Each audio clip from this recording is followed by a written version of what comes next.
this one's a little bit political, so I can't help it. That's just so if that's going to bother people, then you might want to skip forward. I would understand. That's okay. But let's see. Here we go. I'm into my PowerPoints because they have images now because I've got the AI. I'm all into the AI stuff. People are down on the AI, especially in the creative spaces these days. But I'm telling you, the AI, it's like trying to stop the wave of Google or something. It's like when you might as well figure out what this stuff can do because it's pretty cool. So you got the AI images, and now Midjourney can make the images into moving images, and the chat can help you write jokes and tell you that hey, the whole musical system is actually stupid, and we should do it like with a modal-centered system. People say the chat's lying to me about that, but I don't think so. Chat wouldn't do that.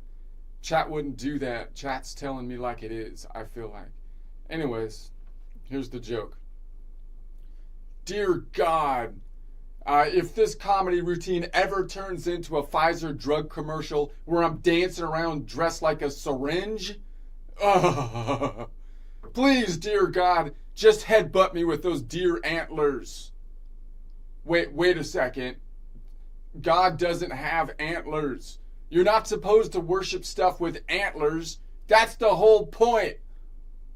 Well, then why do people keep calling him Dear God? He's a deer god, for crying out loud. That's what I was like. He's some kind of woodland creature.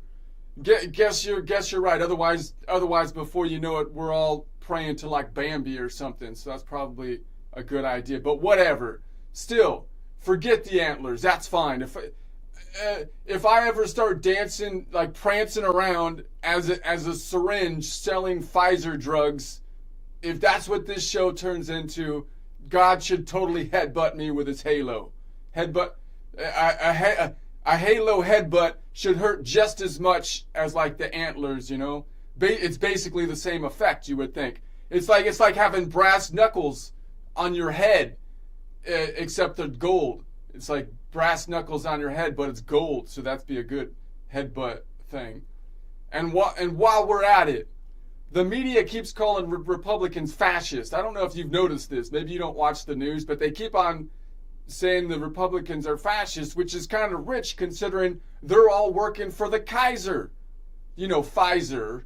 But they just swapped a letter and hoped nobody would notice, right? They just swapped a letter and hoped nobody would notice. Now they're putting out that propaganda. They don't cure disease. They just changed a letter, for crying out loud. When your medicine company sounds like it invaded Belgium, that's a red flag. That's a red flag. That's like, I don't know. That's like, I mean, the Democrat people calling like the Republicans like the fascist thing. It's like Ronald McDonald insisting that the cows are the ones trying to fatten him up. You know, it's like, come on, it's ridiculous. Kaiser Permanente? Doesn't that just mean emperor forever? Isn't that like what that actually means, for crying out loud? This is who's right. That's on every mainstream media commercial. That's who's foot. Honestly, and given the situation, the projection that they keep loading on the president and the rest of the whole like republic, it's ridiculous. It's kind of like, you know, when like you've got those groups that go around intimidating people. They're basically gangs, but they're professionally funded and as agonizers, and they know how to somehow get the cement out of the sidewalk so that they can throw it at people and beam lasers in people's eyes. Somehow they know all this stuff, and then they call themselves the anti-fascist group.